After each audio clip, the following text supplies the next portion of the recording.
할렐루야! 주일 예배 오신 여러분들을 주님의 이름으로 환영하며 축복합니다. 다 함께 일어나셔서 하나님을 찬양하며 나아가겠습니다.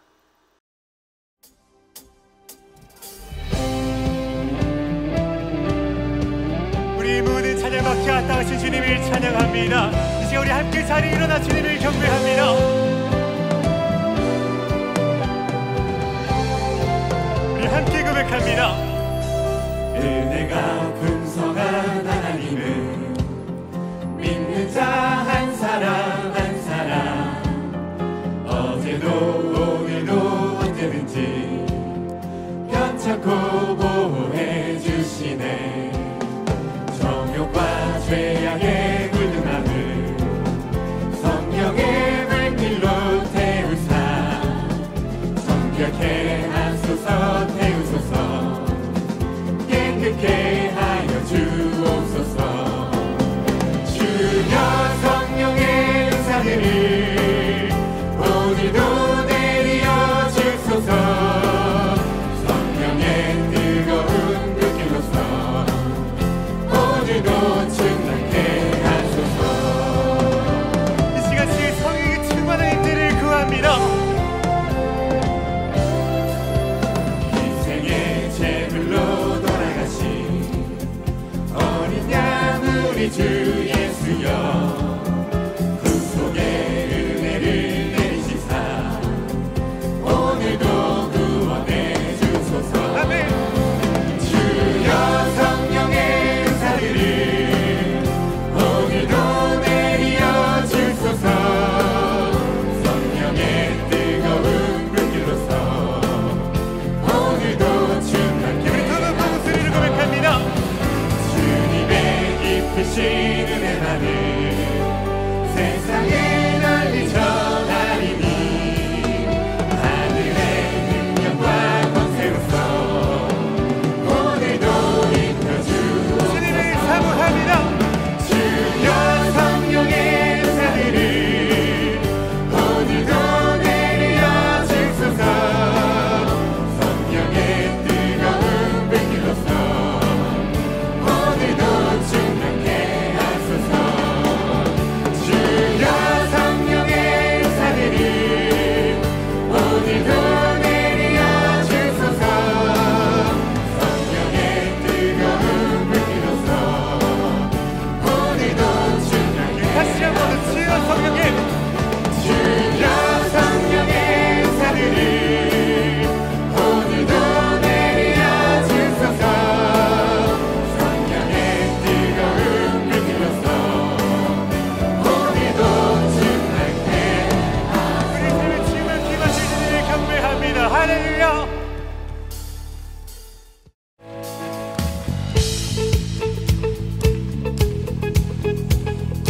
우리 삶에 어떠한 시련과 고난이 찾아온다 할지라도 우리의 유일한 소망 되시며 모든 영광의 주인 되신 주님을 경배합니다. 우리 함께 찬양합니다. 주 이름, 주 이름 찬양. 부요의 강물을 흐르듯 부요한 나의 살 때에 주님 찬양해. 주 이름 찬양. 거칠은 광야와 같은 무슨 길 걸어가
주 찬양합니다.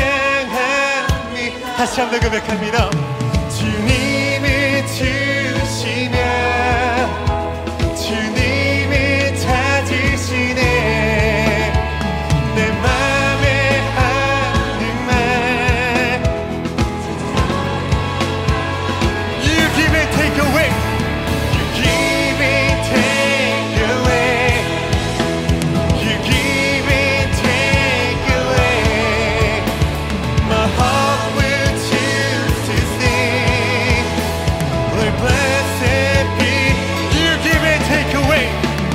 You give it, take away. You give it, take away. My heart will choose to sing. Lord, blessed be your name. Blessed be the name of the Lord. Blessed be your name. Blessed be the name of the Lord. Blessed be your glory. 주의 이름을 찬양해. 주의 이름이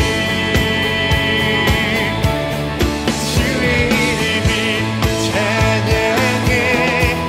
영원한 주님을 찬양. 영원히 그를 찬양받게 다시 주님을 경배합니다.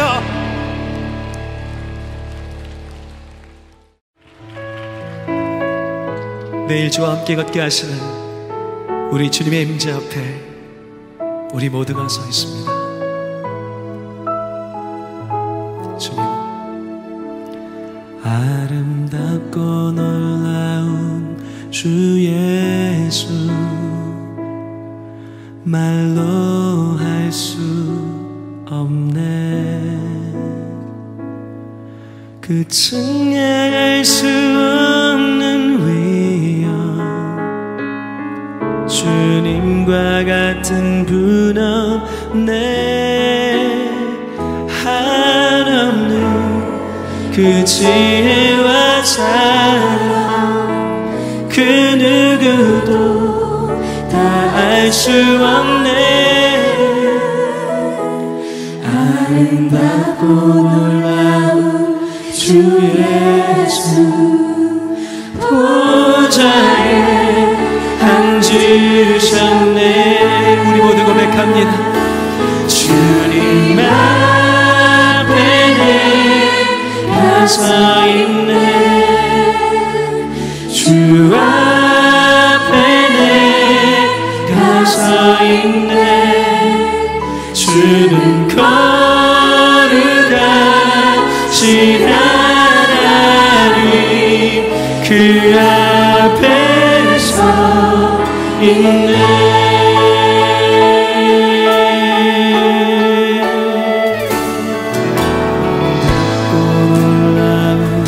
주 예수, 말로 할 수 없네. 주 임재 앞에 고백합니다. 그 측량할 수 없는 위엄, 주님과 같은 분 없네. 하나님 주 지혜와 사랑, 그 누구도 다 알 수 없네. 아름답고 놀라운 주 예수, 보좌에 앉으셨네. 우리 모두 고백합니다. 주님 앞에, 주님 앞에 내가 서 있네. 주 앞에 내가 서 있네.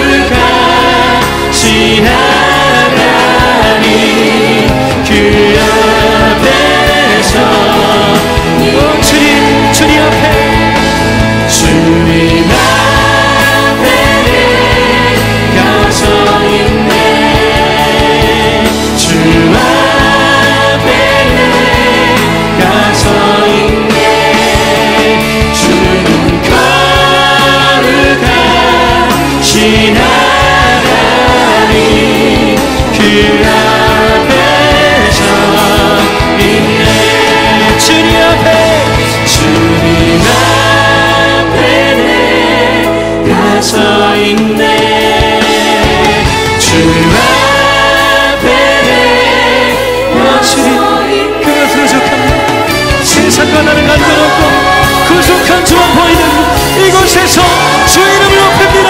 주님을 경배합니다. 앞에 서 있네. 주님 앞에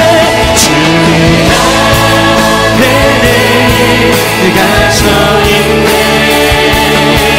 주 앞에 내가 서 있네. 주는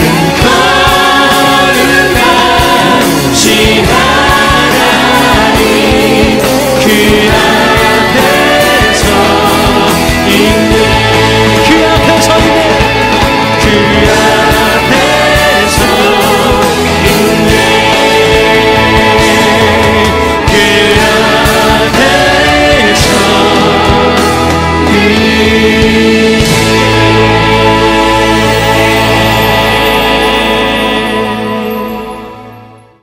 다 같이 자리에 앉으셔서 사도신경으로 우리의 신앙을 고백드리겠습니다.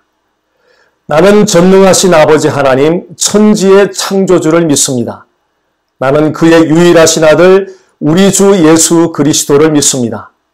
그는 성령으로 잉태되어 동정녀 마리아에게서 나시고 본디오 빌라도에게 고난을 받아 십자가에 못 박혀 죽으시고 장사된 지 사흘 만에 죽은 자 가운데서 다시 살아나셨으며 하늘에 오르시어 전능하신 아버지 하나님 우편에 앉아 계시다가 거기로부터 살아있는 자와 죽은 자를 심판하러 오십니다.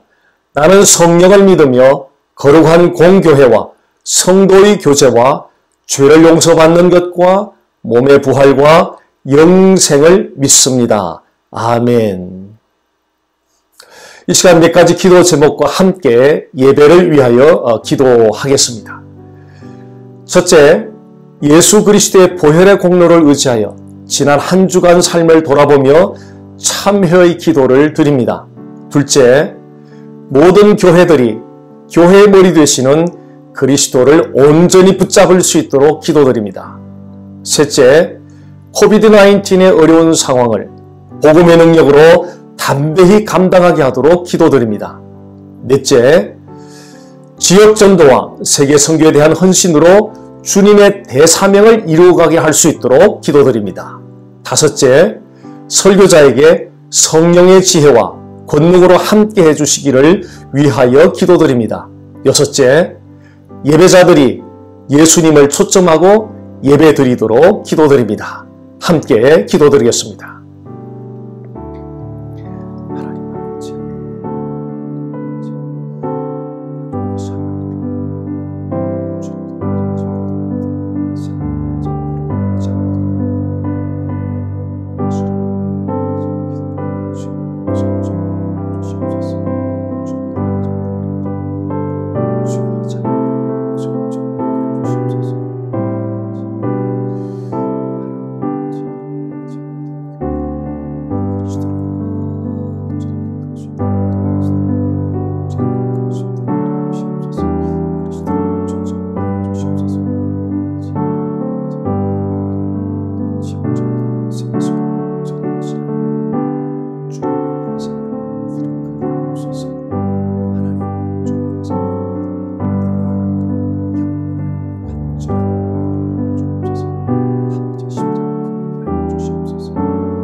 살아계신 하나님 아버지, 우리의 모든 마음과 생각을 주 예수 그리스도께 초점합니다. 영과 진리로 드리는 예배로 오직 여호와 하나님만을 찬양하게 하옵소서. 예수님 이름으로 기도드립니다. 아멘.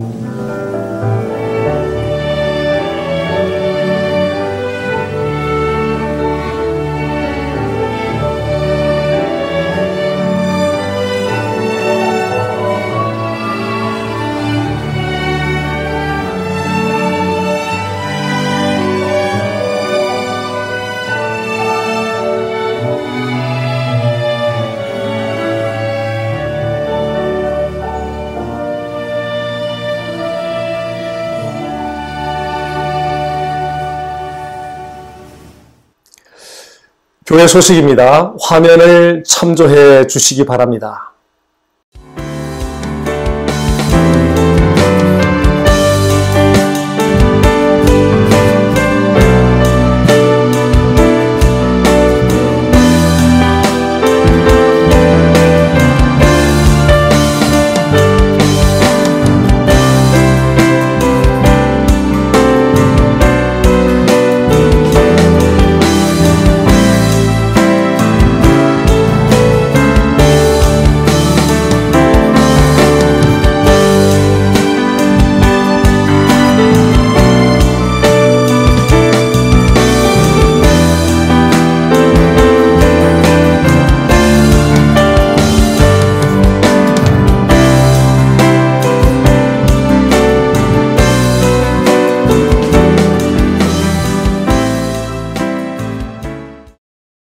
이 시간 봉헌 찬양과 함께 준비한 예물을 하나님께 올려드리겠습니다.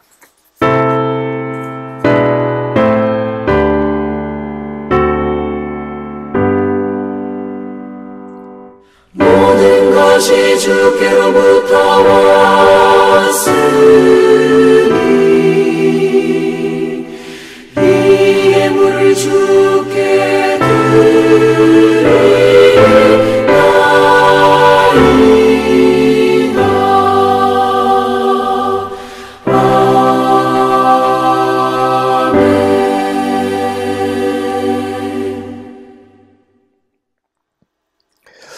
지난 한 주간 우리가 생활할 수 있었던 모든 것이 여호와 하나님께서 공급해 주신 은혜 때문이었음을 고백하며 감사드립니다. 하나님, 저희들이 드리는 예물을 기쁘시게 받아 주시옵소서. 주의 권속들의 영혼을 강건케 하여 주시며 그들의 필요를 때를 따라 돕는 은혜로 공급하여 주시옵소서. 예수님 이름으로 기도드립니다. 아멘. 오늘 주시는 하나님 말씀은 마태복음 25장 1절에서 13절까지 말씀입니다. 제가 봉독해 드리겠습니다. 그때의 천국은 마치 등을 들고 신랑을 맞으러 나간 10처녀와 같다 하리니 그 중에 5은 미련하고 5은 슬기 있는 자라. 미련한 자들은 등을 가지되 기름을 갖지 아니하고 슬기 있는 자들은 그릇에 기름을 담아 등과 함께 가져갔더니 신랑이 더디오므로 다 졸며 잘세. 밤중에 소리가 나되 보라 신랑이로다 맞으러 나오라 하매 이에 그 처녀들이 다 일어나 등을 준비할세. 미련한 자들이 슬기 있는 자들에게 이르되 우리 등불이 꺼져가니 너희 기름을 좀 나눠달라 하거늘 슬기 있는 자들이 대답하여 이르되 우리와 너희가 쓰기에 다 부족할까 하노니 차라리 파는 자들에게 가서 너희 쓸 것을 사라 하니 그들이 살아간 사이에 신랑이 오므로 준비하였던 자들은 함께 혼인잔치에 들어가고 문은 닫힌지라. 그 후에 남은 처녀들이 와서 이르되 주여 주여 우리에게 열어주소서. 대답하여 이르되 진실로 너희에게 이르노니 내가 너희를 알지 못하노라 하였느니라. 그런즉 깨어있으라. 너희는 그 날과 그 때를 알지 못하느니라. 아멘. 질문 한 가지 드리겠습니다. 인생에서 중요한 일이 무엇이라고 생각하십니까? 결혼을 앞둔 청년들은 결혼이 중요하다고 생각할 것입니다. 직장 다니는 분들은 직장이 중요하다고 생각할 것입니다. 비즈니스를 운영하는 사람들은 비즈니스가 중요하다고 생각할 것입니다. 건강 때문에 고통을 겪고 있는 사람들은 건강이 중요하다고 생각할 것입니다. 이렇게 우리의 인생에서 중요하다고 생각하는 일들은 굉장히 많습니다. 그러면 인생에서 가장 중요한 일은 무엇이라고 생각하십니까? 중요한 것과 가장 중요한 것은 다른 점이 있습니다. 중요한 것은 없을 때 우리가 아쉽고 불편함을 느낍니다. 그런데 인생에서 가장 중요한 것이 없으면 우리의 인생 전체가 낭패를 당하게 됩니다. 그런 면에서 우리의 인생에서 가장 중요한 것이 무엇인가를 이해하는 것은 우리들에게 꼭 필요한 일입니다. 오늘 말씀을 통해서 우리의 인생 가운데서 가장 중요한 일이 무엇인지에 관해서 함께 살펴보도록 하겠습니다. 마태복음 25장 1절 말씀입니다. 그때의 천국은 마치 등불을 들고 신랑을 맞으러 나간 10처녀와 같다 하리니. 예수님께서는 신랑 신부의 혼인 예식을 배경으로 말씀을 하고 계십니다. 예수님 당시에 유대 사회의 그 혼인 예식은 세 가지 단계로 진행이 되었습니다. 첫 번째 단계는 신랑 신부가 아주 어렸을 때 양가 부모의 합의에 의하여 이루어졌습니다. 그리고 두 번째 단계는 신랑 신부가 청소년이 되었을 때에 직접 서로 만나서 예물을 주고받고 법적으로 결혼 관계가 성립이 됩니다. 그리고 1년 동안은 신랑과 신부 각자의 집에서 각각 생활을 합니다. 그리고 1년이 지났을 때 이제 세 번째 단계입니다. 1년이 지났을 때에 신랑이 신부 집에 찾아가서 신부를 데리고 옵니다. 이때 신부를 데리러 오는 신랑을 맞이하기 위해서 등불을 들고 준비하고 있었던 신부 측의 들러리들이 있었습니다. 그 신부 측의 들러리들이 오늘 말씀에 등장하는 10처녀들입니다. 그리고 신랑은 문맥상 예수님을 가리킵니다. 자, 1절 말씀을 다시 보도록 하겠습니다. 그때는 예수님이 다시 오시는 때를 가리킵니다.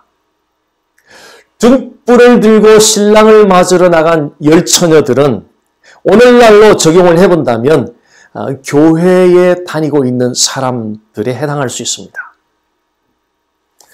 그런데 예수님께서 이 10처녀들을 두 그룹으로 나누어 생각하고 계십니다. 2절 말씀을 보시기 바랍니다. 그 중에 5은 미련하고 5은 슬기 있는 자라. 첫 번째 그룹은 미련한 자 5명이고요. 두 번째 그룹은 슬기 있는 자 5명입니다. 그리고 중간 그룹은 언급이 없습니다. 여기서 예수님께서 교회 안의 사람들을 바라보는 그 시각을 엿볼 수 있습니다. 자, 예수님이 교회 안에 있는 사람들을 바라보는 그 시각은 두 그룹 중에, 즉 미련한 자 혹은 슬기 있는 자 이 두 그룹 중에 어느 한 그룹에 지금 속해 있는 것으로 예수님은 보고 계십니다.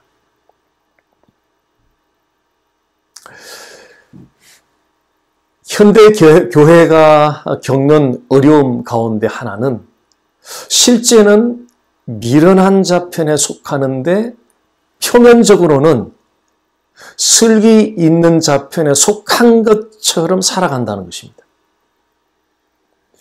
10처녀들이 입었던 옷이나 그들의 얼굴 표정만 보아서는 누가 미련한 자 편에 속했는지, 누가 슬기 있는 자 편에 속했는지를 구별하기가 대단히 어렵습니다. 교회 출석하고 예배에 참여하고 봉사하고 활동하는 것으로는 누가 미련한 자 편에 속하고 누가 슬기 있는 자 편에 속했는지를 구별하기가 대단히 어렵습니다. 그러면 어떻게 미련한 자 편에 속한 자와 슬기 있는 자 편에 속한 자를 우리가 분별해낼 수 있겠습니까? 3절, 4절 말씀 보시기 바랍니다. 미련한 자들은 등을 가지고 기름을 갖추지 아니하고 슬기 있는 자들은 그릇에 기름을 담아 등과 함께 가져갔더니, 이 말씀에서 미련한 자와 슬기 있는 자의 다른 점이 무엇입니까? 미련한 자는 등에 기름을 가지지 않았고 슬기 있는 자는 등에 기름을 가지고 있습니다. 여기서 등은 기름을 담는 그릇으로 외형적인 신앙생활을 상징합니다. 기름은 등불을 밝히는 근원적인 요소로서 사람들이 참된 회개에 이르게 하고 예수 그리스도와의 개인적인 인격적인 만남을 가지게 하는 성령의 역할을 상징합니다. 자, 이제 미련한 자 편에 속한 사람과 슬기 있는 자 편에 속한 사람을 분별할 수 있겠습니까? 성령을 통해 참된 회개를 하고 예수 그리스도와의 개인적인 인격적인 만남을 통하여 그 예수 그리스도를 나의 주, 나의 하나님으로 고백하는 사람들, 그 사람들은 슬기 있는 자 편에 속한 사람들입니다. 반면에 외형적으로는 교회 출석하고 예배 참석하고 각종 활동에 참여하는데 성령을 통한 참된 회개의 경험이 없고 예수 그리스도와의 개인적인 인격적인 만남의 경험이 없고 예수 그리스도를 나의 주, 나의 하나님으로 고백해 본 적이 없는 사람들, 그리고 교회 다니고 있는 사람들, 그 사람들은 미련한 자 편에 속한 사람들입니다. 여기서 흥미로운 점 한 가지를 발견할 수 있는데요. 자, 예수님께서는 슬기 있는 자와 미련한 자의 그 숫자를 5대5 반반으로 말씀을 하셨습니다. 슬기 있는 자 7사람과 미련한 자 3사람, 슬기 있는 자 8사람과 미련한 자 2사람, 이렇게도 말씀하실 수 있었지 않겠습니까? 그런데 예수님은 슬기 있는 자 5사람, 미련한 자 5사람으로 반반으로 말씀을 하셨습니다. 자, 여기에서 예수님이 언급하신 이 말씀을 통해서 우리가 캐치할 수 있는 것 한 가지가 있는데요. 그것은 슬기 있는 자 5명, 미련한 자 5명이라는 이야기는 교회 안에는 성령을 통하여 참된 회개를 하고 예수 그리스도와의 개인적이며 인격적인 만남을 통하여 그분을 나의 주, 나의 하나님으로 고백하는 사람들도 있고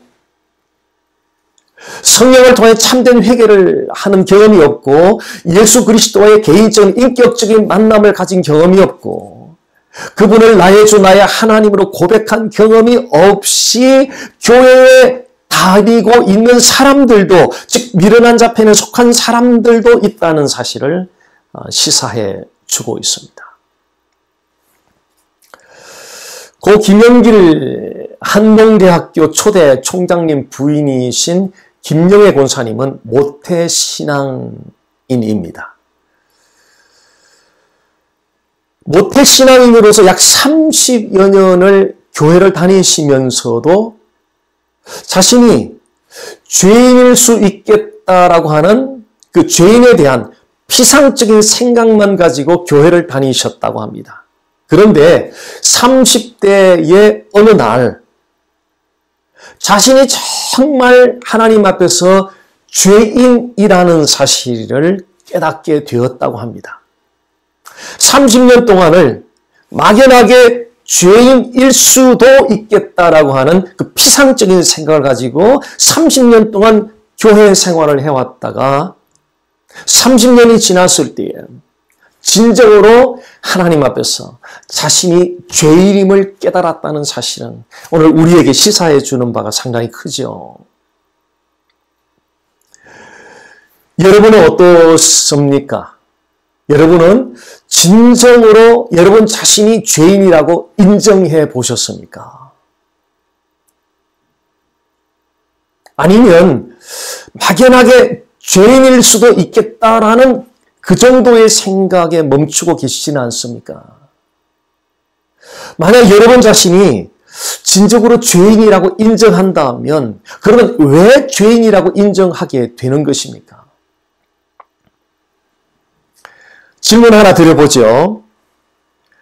아담 이후의 사람들이 죄를 지어서 죄인이 된 것입니까? 아니면 원래 죄인이기 때문에 죄를 짓게 된 것입니까?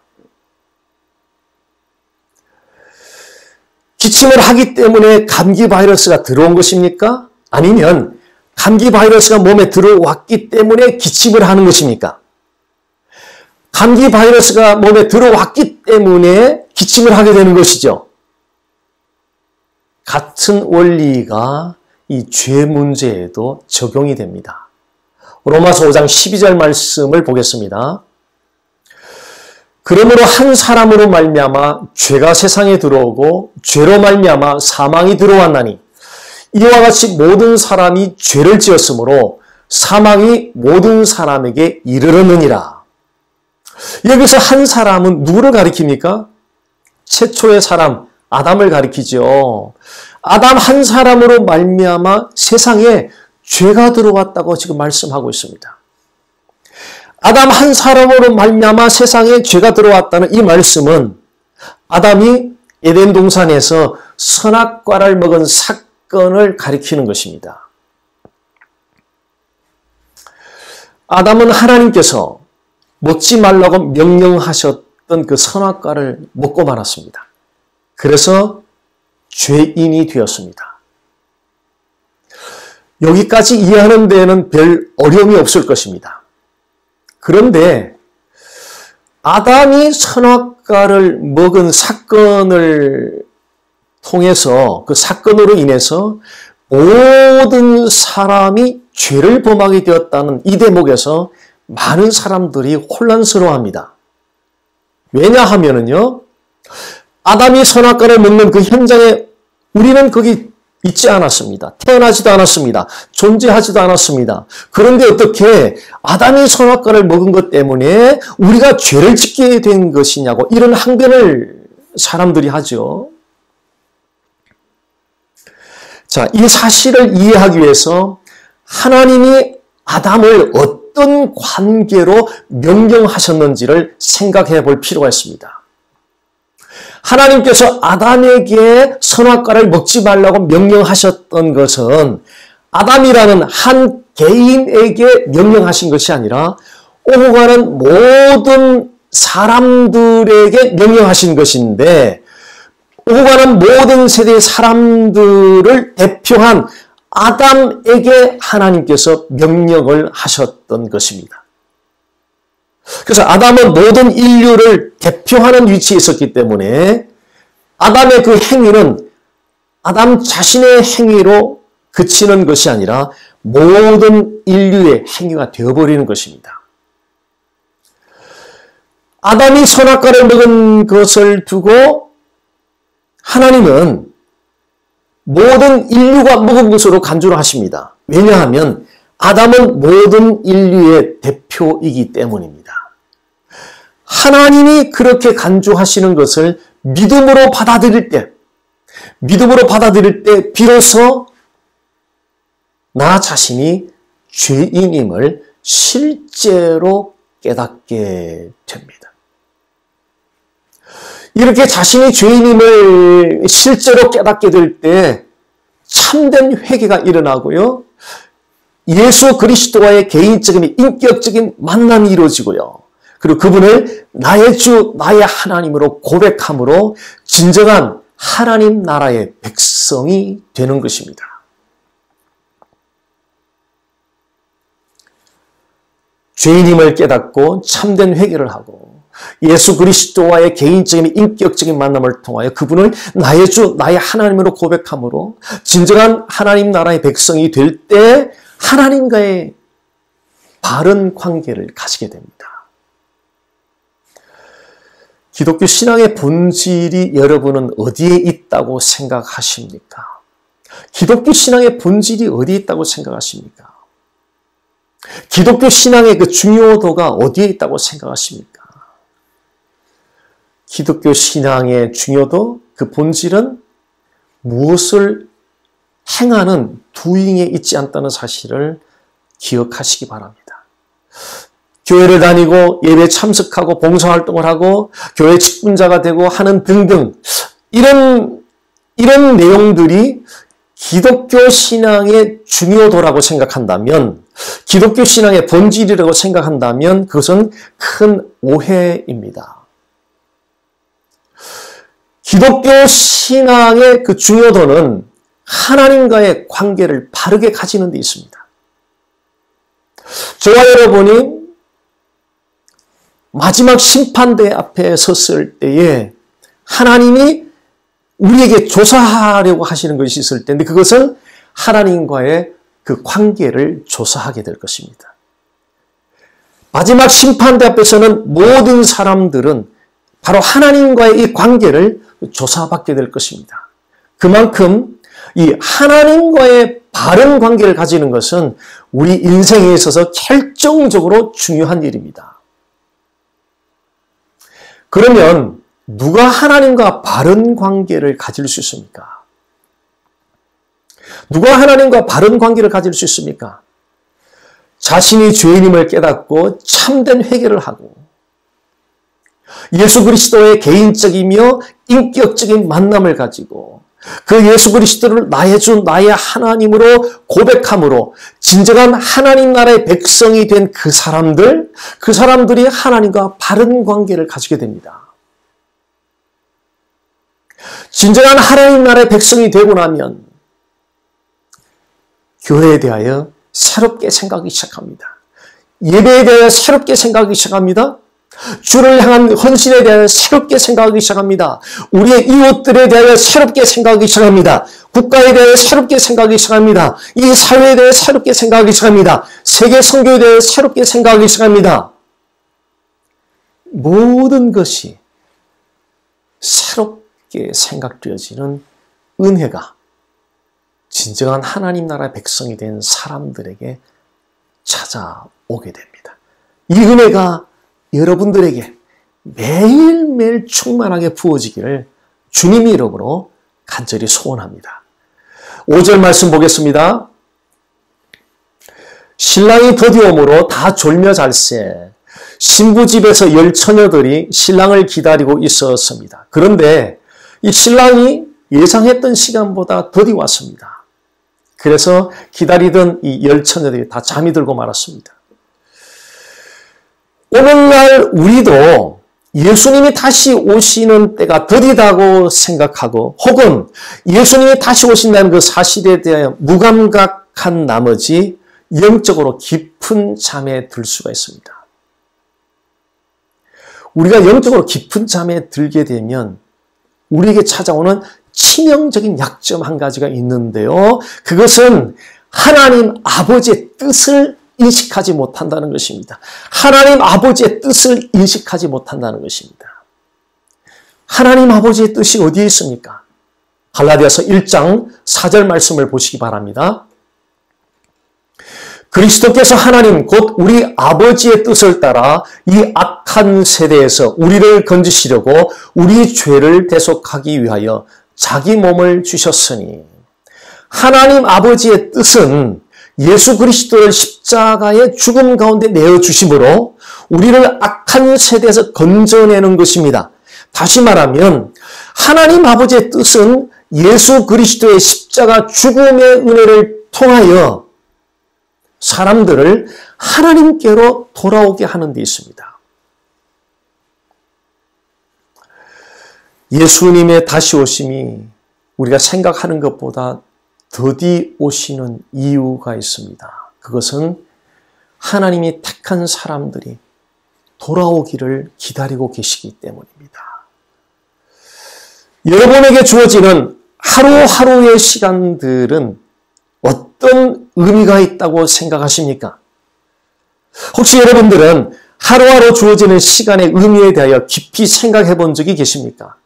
그 하루하루 주어지는 시간이 어떤 의미가 있다고 생각하십니까?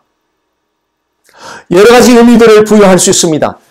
일하는 일터에서 그 일터의 의미를 부여할 수 있고요. 자녀들을 키우는 데 의미를 부여할 수 있고요. 취미생활을 즐기는 데 의미를 부여할 수 있고요. 가까운 사람들과 친교하는 데 의미를 부여할 수 있습니다. 그런데 이 모든 것들 위에 가장 우선적으로 의미를 두어야 할 일이 있습니다. 그것은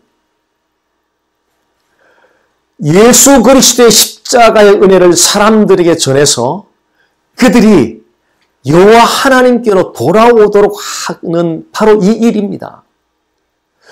죄로 말미암아 영원한 지옥 형벌의 심판을 받아 마땅한 사람들에게 예수 그리스도의 십자가의 은혜를 전함으로 그들이 하나님께로 돌아오게 하는 일, 영원한 사망의 심판에 처할 그 사람들을 예수 그리스도의 십자가의 은혜를 통하여 하나님께로 다시 돌아오게 하는 일, 이 일보다 더 의미 있는 삶이 있겠습니까? 다니엘 12장 3절은 사람을 옳은 대로 돌아오게 한 자는 별과 같이 영원토록 빛나리라고 말씀하고 있습니다.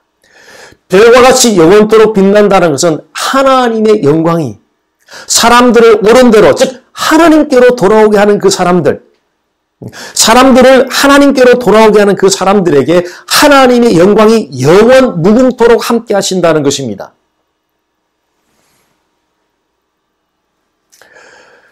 사람들을 예수 그리스도의 십자가의 죽음을 통하여 하나님께로 돌아오게 하는 그 하나님께 대한 순종함으로 말미암아 여호와 하나님의 영광이 여러분들과 함께 영원 무궁하기를 주님 이름으로 간절히 소원합니다. 진정으로 성령을 마음에 모시고 사는 사람들은 그 영광을 누리게 됩니다. 왜 그런지 아십니까? 성령의 중요한 기능은 사람들을 예수 그리스도의 십자가 은혜로 인도하는 것입니다. 즉 성령을 마음에 모시고 사는 사람들은 성령의 이끌림을 따라서 사람들을 예수님의 십자가의 은혜로 인도하는 일에 열정을 다하게 됩니다. 이것이 하나님의 뜻대로 사는 삶의 모습입니다. 대부분의 그리스도인들은 하나님 뜻대로 살기를 원한다고 종종 말을 합니다. 그렇다면 어떻게 사는 것이 하나님 뜻대로 사는 것입니까? 하나님이 가장 원하시는 것을 할 때 하나님 아버지 뜻대로 사는 것입니다. 하나님 아버지께서 가장 원하시는 것이 무엇입니까? 여러분은 하나님 아버지께서 여러분에게 가장 원하는 일이 무엇이라고 생각하십니까?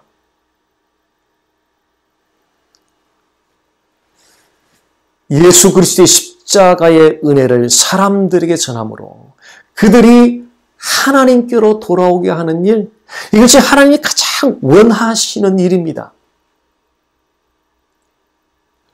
하루하루 주어진 시간 속에서 예수 믿지 않는 사람들에게 예수님의 십자가의 은혜를 그들에게 전하여서 그들이 하나님께로 돌아오게 하는 이 일에 여러분의 삶을 드릴 수 있기를 주님 이름으로 간절히 소원합니다. 그러면 하나님의 영광이 여러분과 함께 영원 무궁토록 함께 할 것입니다. 5절 말씀 보겠습니다. 신랑이 더디오므로 다 졸며 잘세. 예수님이 신랑이 더디 온다는 이 말씀은 예수님의 다시 오심이 더디 오신다는 말이기도 합니다. 예수님이 더디 오신다는 이 말씀은 사람들이 예상했던 것과는 달리 갑자기 찾아온다는 이야기죠. 예수님의 다시 오심은 그렇게 사람들이 생각하는 것과는 달리 갑자기 찾아오실 것입니다. 예수님은 왜 이렇게 갑자기 사람들의 예상과는 달리 갑자기 찾아오시는 것입니까? 이것이 무엇을 의미하는 것입니까? 좀 예고를 하고 몇 날, 며칠, 몇 시에 다시 오실 것이라고 예고를 하고 오시면은 훨씬 더 우리가 준비하기가 좋지 않겠나라고 생각할 수 있습니다. 그런데 예수님은 왜 사람들의 어떤 생각과는 달리, 사람들의 기대와는 달리 어느 날 갑자기 아무런 예고도 없이 이렇게 찾아오게 되는 것입니까? 그 의미가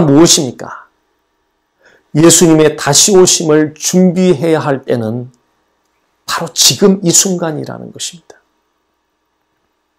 예수님을 위해 살아야 할 시간이 바로 지금이고요. 예수님을 사랑해야 할 시간이 바로 지금이고요. 예수님을 위해서 헌신해야 할 시간이 바로 지금이고요. 예수님을 위해서 복음을 전해야 되는 시간이 바로 지금이라는 것입니다. 인생의 시간들은 한 번 지나가면 다시는 돌아오지 않습니다. 우리가 아무리 안타깝고 그래서 울부짖은다 할지라도 지나간 시간은 다시는 돌아오지 않습니다. 그러므로 예수님을 위해 사는 삶을 내일로 미루지 마시기 바랍니다. 예수님을 위해 사는 삶을 내일로 미루는 것은 그 인생을 낭비하는 것입니다. 바로 지금 시작하십시오.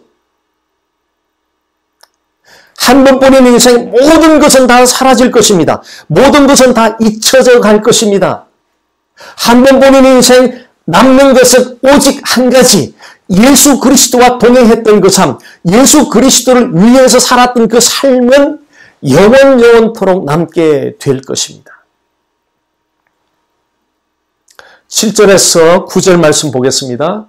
이에 그 처녀들이 다 일어나 등을 준비할새 미련한 자들이 슬기 있는 자들에게 이르되 우리 등불이 꺼져가니 너희 기름을 좀 나눠달라 하거늘 슬기 있는 자들이 대답하여 이르되 우리와 너희가 쓰기에 다 부족할까 하노니 차라리 파는 자들에게 가서 너희 쓸 것을 사라 하니.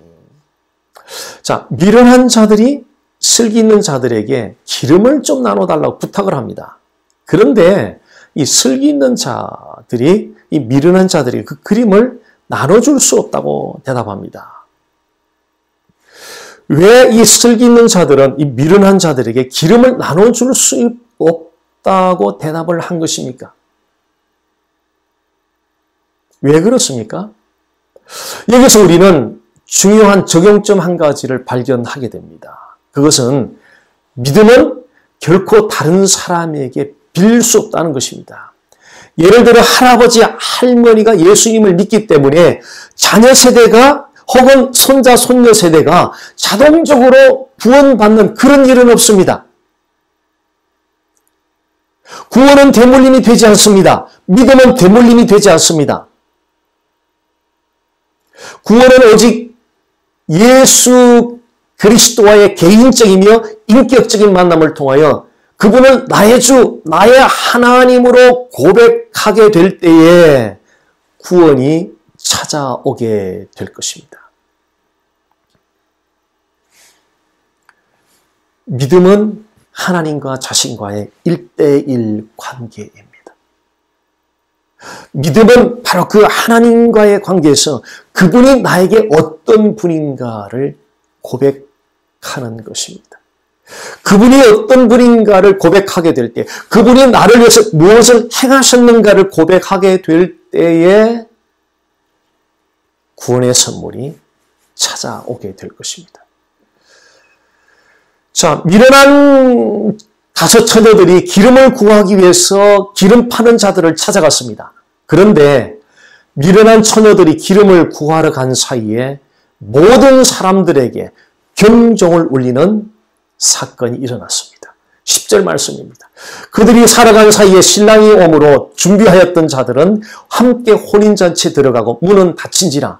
평소에 기름을 준비했던 슬기 있는 자들은 혼인잔치에 들어갔습니다. 동시에 문이 닫혀버렸습니다. 여기서 이 문은 하나님 나라를 상징합니다. 예수님을 나의 주요, 나의 하나님으로 고백하고 받아들인 사람들은 바로 이 하나님 나라에 들어가게 됩니다.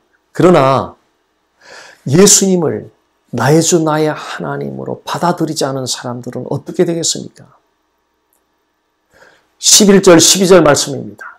그 후에 남은 처녀들이 와서 이르되 주여, 주여 우리에게 열어주소서. 대답하여 이르되 진실로 너희에게 이르노니 내가 너희를 알지 못하노라 하였느니라. 문이 닫힌 후에 미련한 5 처녀들이 주여, 주여 우리 열어달라고, 문 좀 열어달라고 간청을 했습니다. 주님이 뭐라고 말씀하셨습니까? 내가 너희를 알지 못하노라. 예수님은 분명히 그들의 얼굴은 알고 계실 겁니다. 여기서 안다는 것은 개인적인 인격적인 그 친밀한 관계로서 아는 것을 의미합니다. 예수님은 미련한 이 5 처녀들 분명히 얼굴은 알고 계실 것입니다. 내가 너희를 모른다는 이 말씀의 의미는 그들과 개인적인 인격적인 친밀한 사귐 나눔의 경험은 없다는 이야기죠. 실제로는 모르는 것입니다. 얼굴은 알지만 실제로는 모르는 사이가 되는 것입니다. 엔진이 없는 자동차를 어떻게 부르죠? 죽은 자동차라고 부르죠. 심장이 없는 사람을 어떻게 부릅니까? 죽은 사람이라고 부릅니다. 예수님과의 개인적이며 인격적인 만남을 가져본 경험이 없는 사람들을 성경은 영적으로 죽은 사람들이라고 합니다. 저는 약 10여 년 전에 몇 개의 교회 교인들을 대상으로 예수님을 나의 주 나의 하나님으로 고백한 경험이 있느냐는 그 설문조사를 했던 적이 있습니다. 그런데 놀라운 사실은 적지 않은 사람들이 예수님을 나의 주 나의 하나님으로 고백해본 경험이 없다고 대답을 했습니다. 이것이 오늘의 현실입니다.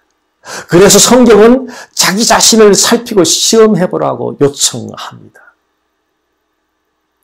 예수님을 개인적인 인격적인 만난 경험을 점검해 볼 수 있는 중요한 기준이 있습니다. 그것은 예수님께 대한 나의 신앙 고백을 통해서 점검해야 볼 수 있습니다. 어느 날 예수님께서 제자들에게 너희들은 나를 누구라고 알고 있느냐고 물어보셨습니다. 그랬더니 사도 베드로가 주는 그리스도시요 살아계신 하나님의 아들입니다라고 대답했습니다. 주는 그리스도라는 말은 그리스도는 구원자라는 뜻이죠. 하나님의 아들이라는 이 말은 그 본성이 하나님이라는 뜻이죠. 자, 요약해보면 사도 베드로의 이 고백을 요약해보면 주는 그리스도시요 주는 나의 구원자시요 살아계신 하나님의 아들입니다. 즉 나의 하나님입니다. 이런 고백입니다. 즉 주는 나의 구원자시요 주는 나의 하나님이십니다. 이 고백을 베드로가 했던 것입니다. 이것이 신앙 고백의 핵심입니다. 이 주는 나의 구원자시요 나의 하나님이시라는 이 신앙 고백은 우리가 인생의 위기에 처했을 때 우리를 붙들어 줄 수 있는 가장 강력한 힘이 됩니다. 30대 후반의 여자 집사님이 미국에서 남편과 함께 박사학위를 공부하던 도중에 위암 진단을 받고 한국에 들어와서 수술을 받게 되었습니다. 수술을 받기 전에 병원 침상에서 이메일 한 통을 제 아내에게 보내왔습니다. 사모님, 이 순간 필요한 것은 예수 그리스도께 대한 저의 신앙 고백밖에 없음을 다시 한번 절실히 느낍니다. 목사님께서 왜 평소에 예수 그리스도께 대한 신앙 고백에 대해서 그토록 강조하고 또 강조하였는지 제대로 깨닫고 있습니다. 인생의 극한 순간이 찾아오면, 인생의 위기가 찾아오면 우리는 진짜를 붙들고 싶어 합니다. 진짜를 찾고 싶어 합니다. 그 진짜가 어디 있습니까? 그 진짜가 우리 주 예수 그리스도께 대한 바로 그 신앙 고백 안에 있습니다. 그래서 어떤 상황 가운데서도 우리가 바라보아야 할 대상, 주 예수 그리스도요. 어떤 상황 가운데서도 우리가 붙들어야 할 대상, 우리가 추구해야 할 대상, 우리가 쫓아가야 할 대상, 그 대상은 바로 우리 주 예수 그리스도십니다. 인생에서 가장 중요한 일이 무엇입니까? 인생에서 가장 중요한 일을 놓치면 우리 인생 전체가 낭패를 당하게 됩니다. 인생에서 가장 중요한 일이 무엇입니까?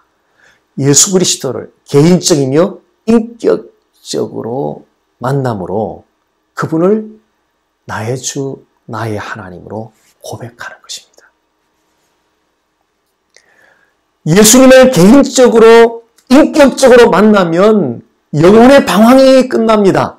예수님을 개인적이며 인격적으로 만나면 더 이상 인생을 낭비하지 않습니다. 예수님을 개인적이며 인격적으로 만나면 하나님을 진정으로 예배하기 시작합니다. 예수님을 개인적이며 인격적으로 만나면 하나님께 온전한 헌신을 드리기 시작합니다.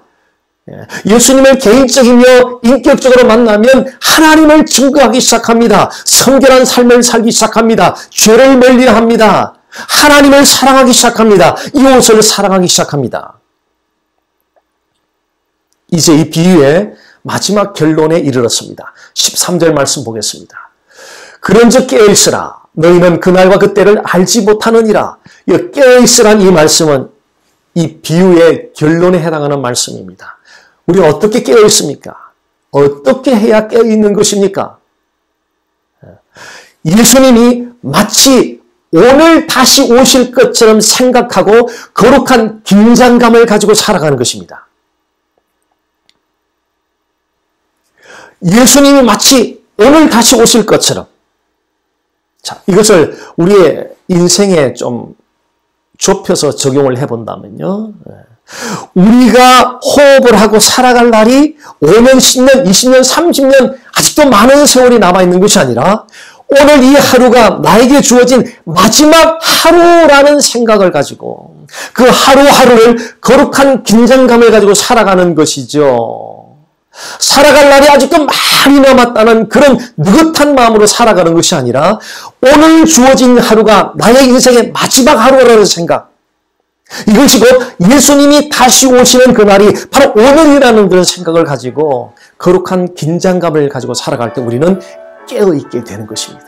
그렇게 거룩한 긴장감을 가지고 깨어있는 삶을 살아가면 마지막 날에 우리가 하나님 앞에 섰을 때 하나님께서 이 한마디 하실 것입니다. 참 잘하였도다 충성된 종아. Well done. 자, 이 하나님의 칭찬이 여러분 모두에게 돌아가게 되기를 주님 이름으로 간절히 소원합니다. 눈에 보이는 세상만 바라볼 때는 돈과 건강과 명예와 성취가 가장 중요한 것처럼 여겨집니다. 그러나 세월이 지나면 돈과 건강과 명예와 성취는 결코 우리 인생에 가장 중요한 것이 아니라는 사실을 우리는 깨닫게 됩니다. 돈과 건강과 명예와 성취는 세월과 함께 다 사라지고 말 것입니다. 그래서 세월과 함께 다 사라지고 말 것이기 때문에 그래서 그런 것들은 우리 인생에 가장 중요한 것이 될 수가 없습니다. 우리 인생에서 가장 중요한 것은 예수 그리스도를 개인적이며 인격적으로 만나는 것입니다. 진짜 만나는 것입니다. 막연하게 피상적으로 만나는 것이 아니라 개인적인 인격적으로 진짜 만나는 것입니다. 그분과의 만남은 영원할 것입니다. 예수 그리스도와의 개인적인 인격적인 만남을 위해서 죄인됨을 인정하고 참 회개를 드리는 시간을 가져보시기 바랍니다. 그리고 예수님을 나의 주, 나의 하나님으로 고백해 보십시오.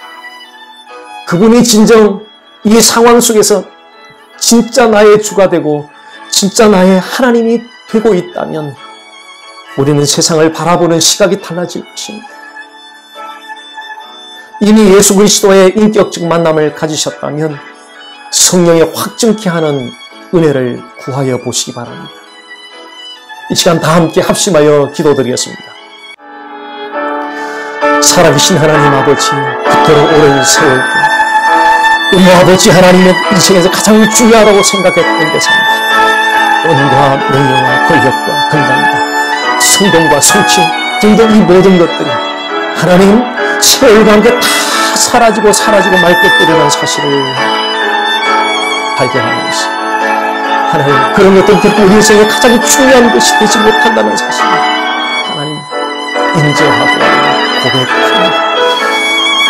주님, 우리 인생에 가장 중요한 것이 무엇인가를 오늘 다시 한번 생각해 보았습니다. 주님, 우리 모두가 오늘 예배 참여하는 모든 사람들 하나님 아버지, 우리 인생의 가장 중요한 그것을 붙잡을 수 있는 은혜를 성령 하나님 부어주시기를 원합니다.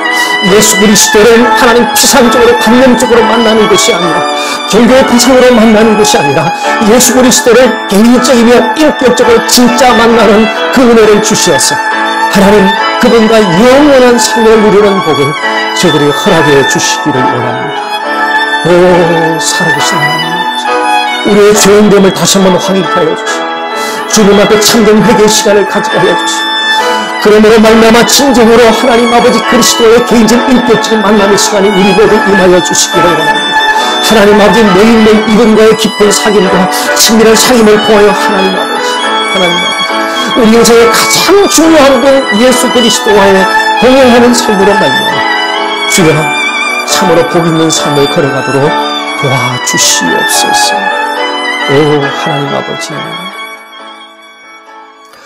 세상에서 가장 중요한 일 예수 그리스도를 인격적으로 만나는 은총을 오늘 예배하는 모든 자들에게 베풀어 주시옵소서. 예수님 이름으로 기도드립니다. 아멘. 다 함께 일어나셔서 선한 능력 찬양을 드린 후에 축도로 예배를 마치겠습니다.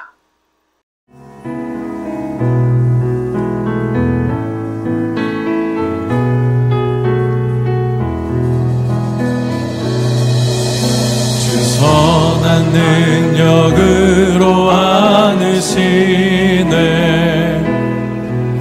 그 크신 팔로 날 붙드시네. 절망 속에도 흔들리지 않고 사랑하는 주 얼굴 구하리.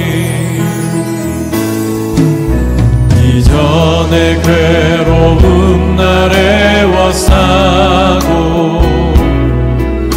고난의 길을 걷는다 해도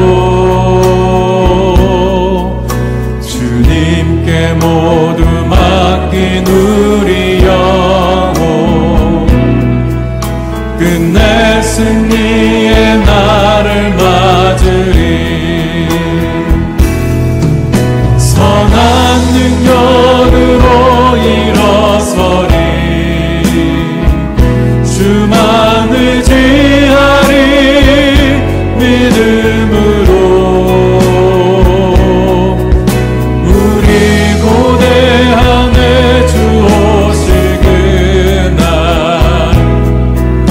영광의 새 날을 맞이하리.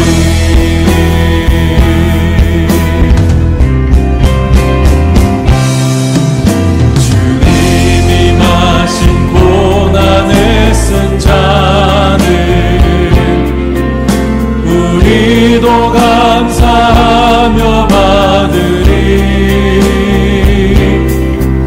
주님의 남은 고난 채워가며 예수와 복음 위에 살리라. 선한 능력으로 일어서리. 주만 의지하리. 믿음으로 우리 고대함에 주 오실 그날 영광의 새 날을 맞이하리. 영광의 새 날을 영광의 새 날을 맞이하리. 영광의 새 날을 영광의 새 날을 맞이하리.